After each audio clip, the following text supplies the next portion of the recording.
Welcome to the Finance Seat. I'm joined today by Mel Ross, an experienced CFO who's seen it all.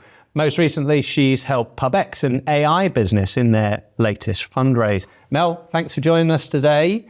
As I mentioned, you've seen it all. You've been in PE, you've been in listed businesses. What attracted you to startup life? Early stage business, I guess. Like most of my career, actually, I fell into it by accident. So I've gone into things historically through my career and ended up having a very different experience than the one I'd intended to have. No less entertaining, no less valuable. I've learned some great things through that process. But the way I ended up kind of doing, certainly working with pubX and in the fractional world, I exited a business, and whilst in there, I'd hired or brought on a consultant, a HR consultant, to help me through some changes the business needed to be made. We got on really well. And as I was leaving that business, he said to me, do you know what? My son has a business and I think he's looking for somebody like you. Would you like to talk to him? And I said, yeah, of course I will. Not a problem at all. So he literally sent us both an email and went, connecting you, have a conversation. And I spoke to Andrew, one of the founders of pubX. We got on really well. He liked the ideas I was bringing. I really bought into the business that he was involved in. And we just got on really well, but he wanted somebody very much on a fractional basis. And I thought, do you know what? I think I'm going to give this a go. I'll try something different. I've never done it before.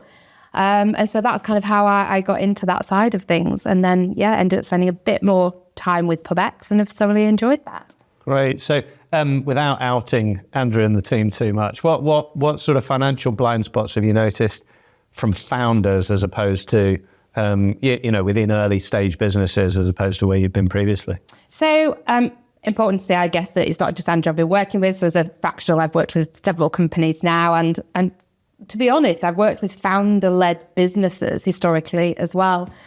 I think for me, some of the difficulties are the importance of the numbers. So a founder without a finance background is fantastic at the story, fantastic at the strategy and the idea generating, and can really sell that. But there really does come a point at which you need the numbers to support the narrative. And that's very much something that I find comes latterly rather than something that's well thought about. So a founder may not necessarily think, actually, it's really important for me to present these numbers along with my story. They'll just listen to the story. Actually, to be fair, Andrew was great at having a model and having the numbers already. The business very much needed that professionalization side of things and just a little bit more wherewithal behind it, but was already quite well set up. But I've definitely seen in founder businesses and early businesses where the board or the investors have been thirsty and hungry for validation, that there comes a point at which the ideas aren't enough. And that's either because that's the type of investor they are, or for lots of reasons the business has hit difficulties and they've not lost confidence, but they just want to see a little bit more structure.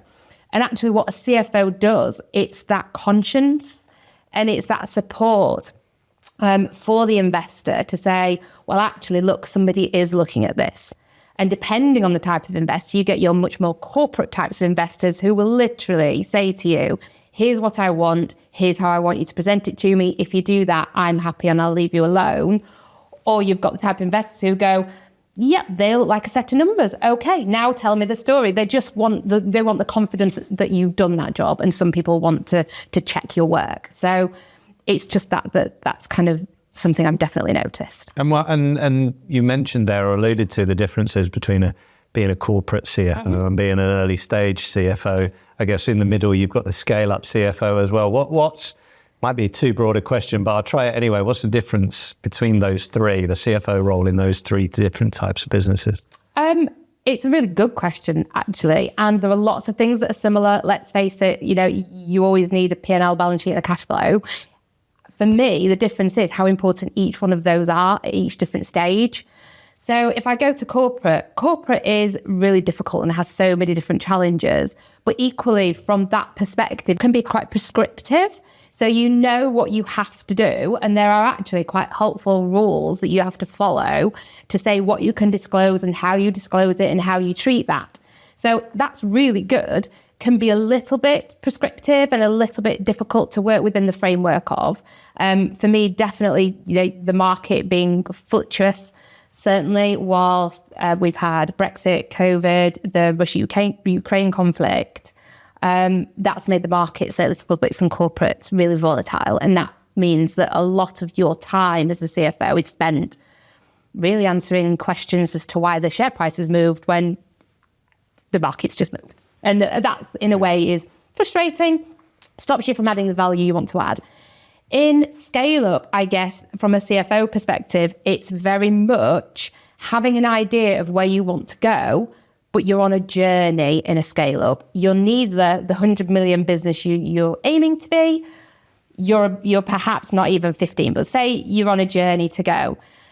The important thing about being a CFO is recognizing and managing and making sure within that business you have what I call probably incorrectly journeymen or journeywomen, but people who can scale up with you. So I've been in businesses, and certainly no businesses have heard stories from my peers when we've talked about this, where I'm a business and I want to be 100 million. And so I've recruited people in who've run, who've managed, who've done their roles within 100 million business and are fantastic at doing that.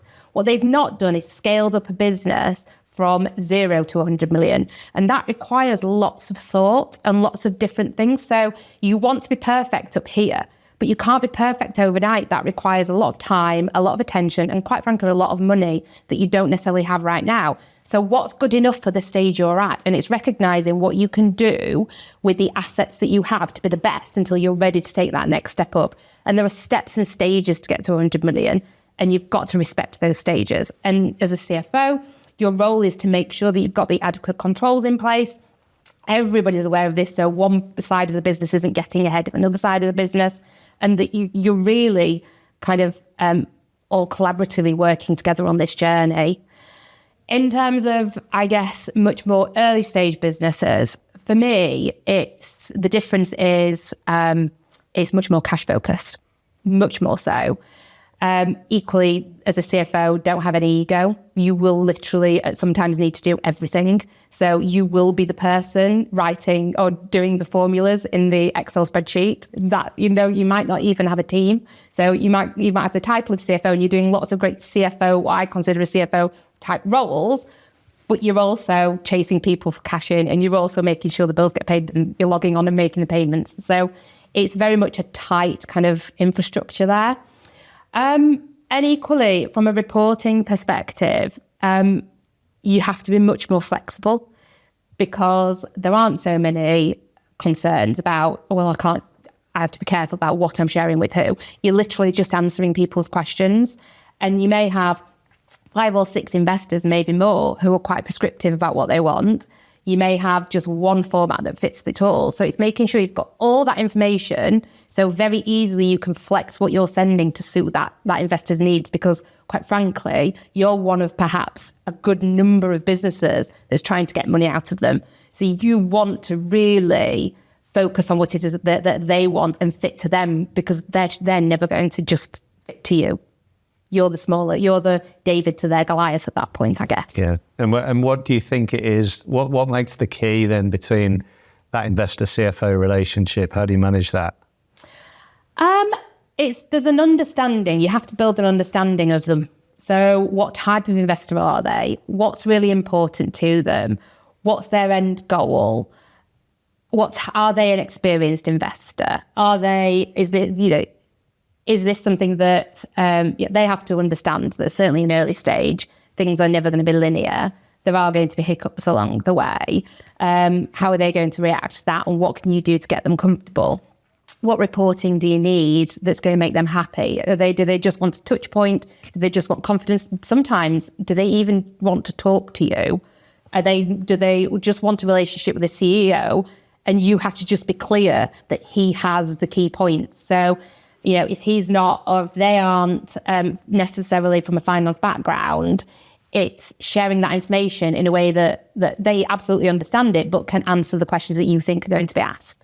So it's about preparing them for the questions as well. And again, that goes back to the no ego, because you're not necessarily going to get in front of that person, and it's your work, but it's for the good of the business that it's done a different way. So there isn't a theme then that they want in their board packs or in their reporting? It's different with each one, is it, in your experience? Gosh, I wish I could say there's a board pack that I just rinse and repeat because it's successful. I've never in all of my business career, and even when I was a senior finance when I was a junior, seen a board pack where I go, oh, that's really similar to that one. Very, very rarely. I've seen really tight board packs. I've seen huge board packs that have contained absolutely everything, way too much. But sometimes if that's what the investor needs, then that's what you're going to have to do. The key for me, and it goes back to the question you asked about the relationship between the CFO and the investor. Certainly, if you're in a position where they're receiving board information, then the key thing to make sure is that they're receiving within there somewhere is the thing that's going to make them happy, is the thing that's going to give them confidence. And if you've got one or two where you're just glossing over that, then you're going to lose them. And even if sometimes that means that during the downtime in the board meeting, you take them to one side and have a conversation, go, I know that bit's really important to you. Let me just give you some more minutiae detail there, because that's it's not necessarily of interest to somebody else, but it's a key point to them. Then that's important to do. You've got to make sure every person on that board is invested and understood. So in an early stage business, really entrepreneurial, fast paced, loads of experimentation, how do you balance that with the financial discipline that you want to see within the business? For me, that forecasting and that financial piece doesn't all belong to finance. Finance might own it, I might be responsible, I might be accountable for it, but it's a full business exercise. And I think, we can talk about mistakes made, and the mistakes that I've made that have been the biggest for me is when, certainly earlier in my career, I've thought, it is on me to do this. I will do the forecast. And, I'm not going to say not all of that was down to ego. I'm sure some of it was down to me thinking, I know what I'm doing. But the reality is that you have to have that input in the business, and you have to have that buy-in throughout the business. And you can only do that if you really understand what everybody's role is and they understand what your goal is throughout that. So for me, it's similar to an answer that Kira Allen gave during one of your earlier podcasts. I know Kira personally, and she's absolutely amazing. But I think your question to her was something along the lines of, how do you stop finance being the people in the corner who just say no? And she said, it's all about business partnering. And that's what it is. So I think your question's very much more about, how do I make sure that we can do all these things with business discipline? And it's about that business partnering. It's about actually wanting to try these things, but making sure I and we and the business have core information. So working and partnering with these people to understand, what do they need from me to get better information and be better at their roles? And what do I need from them to give me the accurate information, for me to be able to then take some of that away from them, be it by using different tools or different systems, or implementing different skills and processes that will make everybody's lives easier. But you can only do that if you truly understand. None of this is done in isolation. It's not a silo. It never will be. Finances, if you looked at in a value-adding structure, or who's generating value, or who's costing in the business, kind of your finance sits alongside above or below, however you want to do it, but without encompassing every business stream. And that's because you have to be aware and conscious of what's going in every business stream to be good at what you do within finance and to deliver what you need to deliver. And you mentioned Kira there. I asked her a question that I'm probably going to ask you, because within the business that she was in at Arc Inspirations at the time, forecasting was really, really hard. So she had like 3 running at the same time or something in different scenarios based on the weather. In an early stage business, the unknowns are completely unknown, I guess. So how do you build out forecasts and scenarios in that setting? So much resonated with me about Kira's podcast, actually. And it actually was great for me, because I started going, yes, I do that. Oh, gosh. And it made me feel like, I must know what I'm doing, because Kira Allen does that too. Base forecast is my master forecast. I do an upside where I believe more wholeheartedly what sales are telling me. And there's a downside forecast in case the world goes wrong. But the reality is, it's about building a really good model that's flexible, because, again, what will tend to happen in the earlier stage businesses is that when you're talking to investors, they will give you scenarios sometimes themselves and say, well, what if this happens? What would you do? And you have to be able to very quickly demonstrate on the basis that, cash is one of the most important things to an early stage. We talked about kind of what of the financial models was key at different points. And, your corporate, it's all important, your balance sheet, your cash flow and your P&L. In an early stage, cash is king. Yes, they want to know what revenue you're going to be generating, but it's all about cash flow and runway. So they will very much ask, well, what's the impact on your runway if this happens? And I do not want to sit there on an evening and try and come up with 75,000 different scenarios that somebody might ask. So what I do is sit there for hours coming up with a model, which I'm sure somebody could do very quickly, far more faster than I can, that I can very quickly use to answer all of these questions. So it's about having that model available and being able to very quickly spin that out and understand what the variables are really. So you can just adequately get to the bottom of it. But yeah, it's all about having the different models, to be honest, and about understanding what your upside and your downside looks like. So that you can sensitize it there and then once they're asking, rather than going, oh yeah, I've already done this, it's X, Y, and Z. Well, what tends to happen is, so for instance, there might be an initial meeting, and at that point, you'll have understood actually that this is the information that they're going to want. And they will have you'll have got a sense of where they're going in that initial meeting. So I can build the model then on kind of 3 or 4 scenarios that I feel they're going to ask, having had that first question. Right, got you. And I suppose this is a bit more tailored towards the early stage business, but I suppose it's probably similar as you're scaling up as well. When do you know, or when do you assess when it's time to start building out the finance team underneath you? I guess I'm constantly assessing whether we need more people, or whether a business needs more people. And for me, it's at what point is, I would go bottom up to start with, and I would look at, right, what now? Am I at a level where I'm less capable of doing the CFO stuff that actually I'm here to do, that's actually really important to the founder because I'm just busy messing around with AP and AR. And actually this forecasting thing or the cash flow or all of that's taking up too much time. So, and the business is actually getting more information hungry. So there definitely comes a point which you go from needing the information to fundraise, to needing the information to run the business, to needing the information to do a wholly satisfactory, covering both ends. For me, it's about those different stages. So in a scale up, again, we talked about the journey from, say, 0 or 15 million to 100 million. It's not a linear journey. It's not every time I double turnover, I double heads. It's about we reassess. Will systems help us here? Will processes help us here? What are we doing that actually we know we could do it better, we've just not had the time to do it better. So all of that is assessed in, rather than thinking about adding in cost. I would look at everything else around that first, but I am a massive proponent in building a really good team. And the most successful I've been as a CFO is with a brilliant team under me, and are far better at producing a set of accounts than I ever will be. Actually, I have been heard to say, and it is very true, my number one skill is actually just being able to recruit people who are far better at doing the job than I am, because that's what I need. So, when if I go back to my first ever being a CFO in surgical innovations, I was so fortunate in that I had a fantastic team. And she's a CFO in her own right now and doing a brilliant job. But Charmaine Day worked as FCFD for me and actually followed me into being CFO of surgical when I left.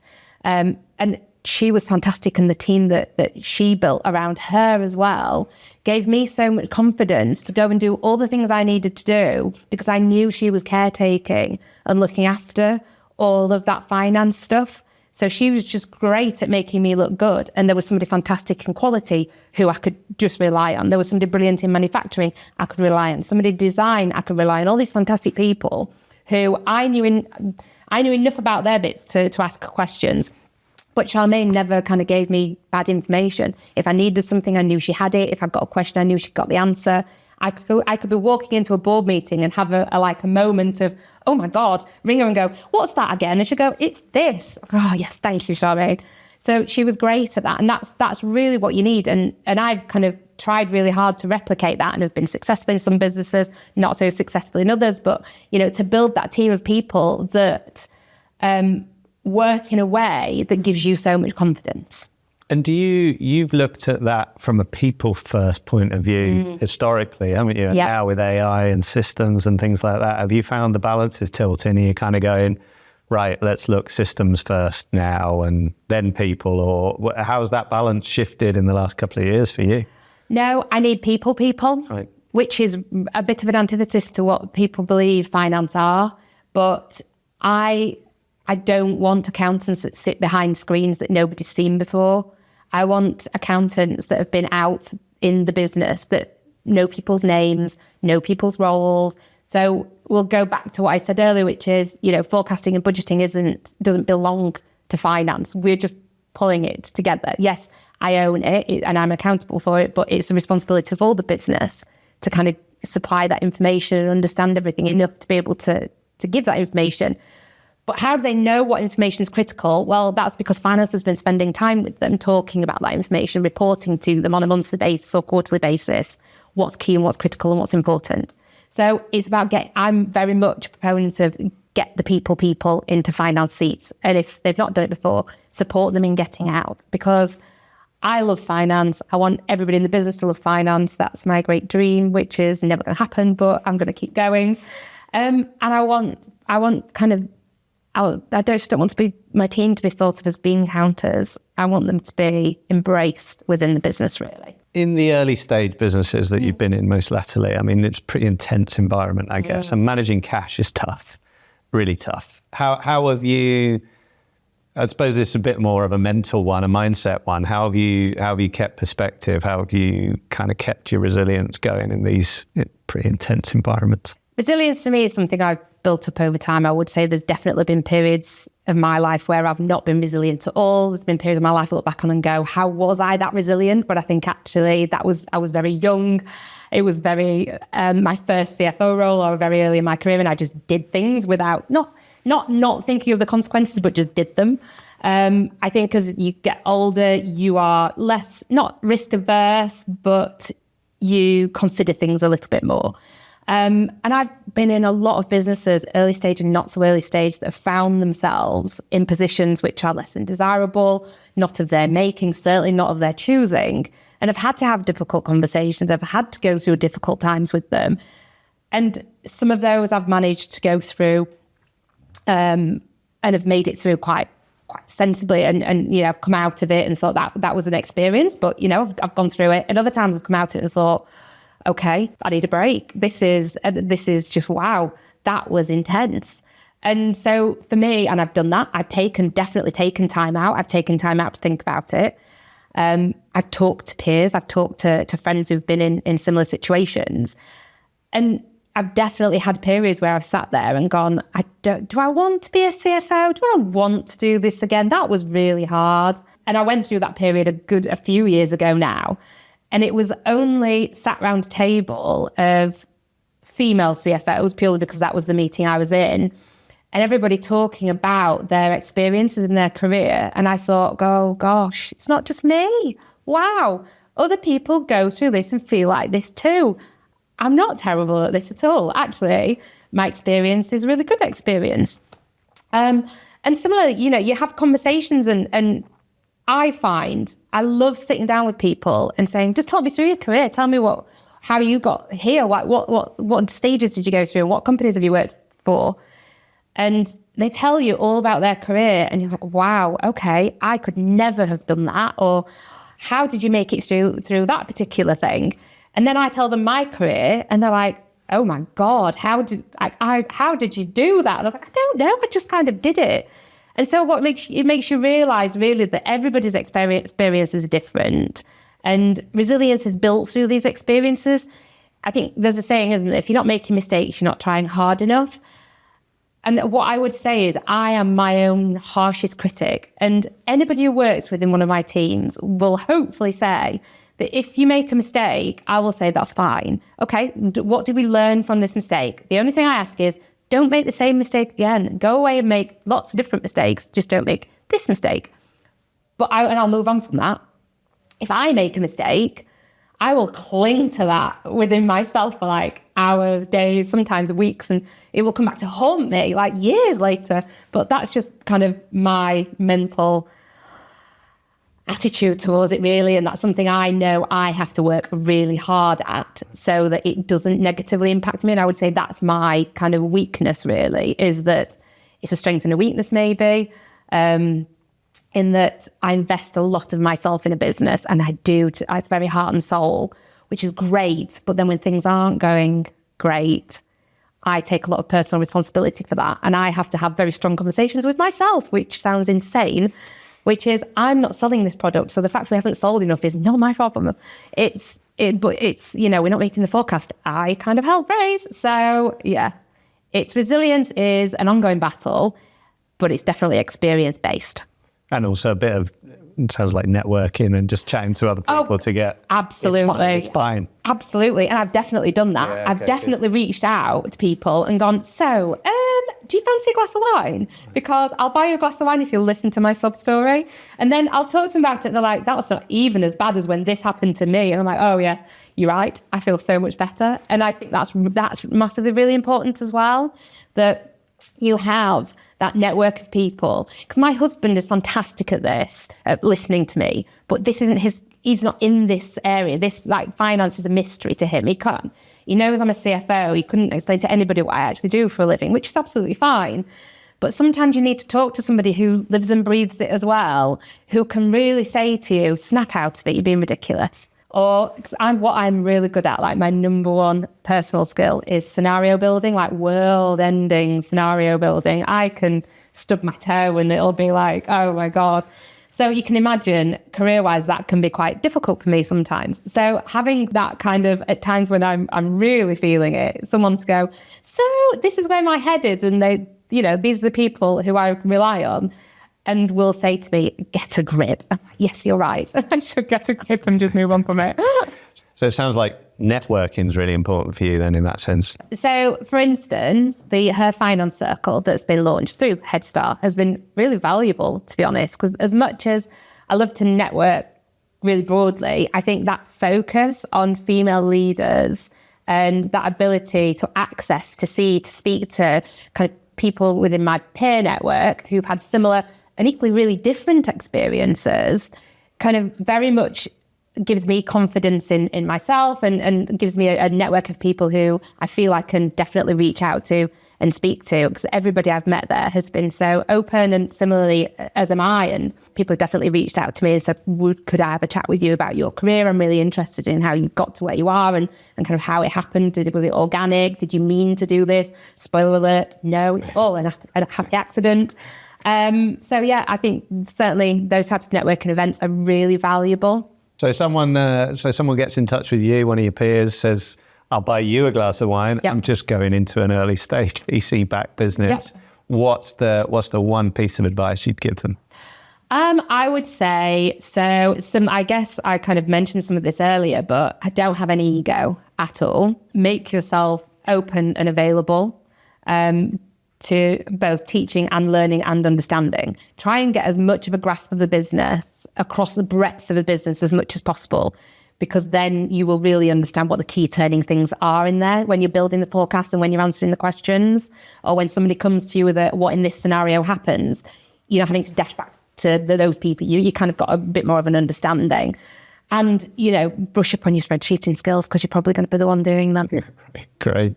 Closing question. Ask everyone this, and looking back through your career and the great finance people, you mentioned Charmaine there, we'll have to get her on the show now, see if she'll plug you. Looking back, what is it that you've seen that you think really matters in great finance people? That they care. They care. I wouldn't,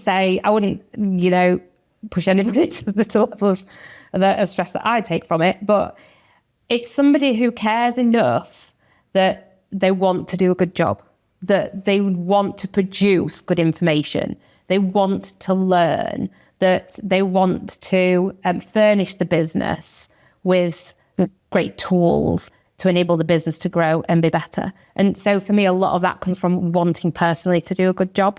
And I think anybody who has that kind of attitude, actually everything else I could kind of teach, or I can get you the courses or bring the people around you to support you to get the technical knowledge.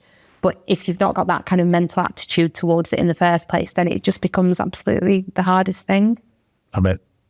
Thank you very much, Mel, for your time. Been great having you on. See you next time.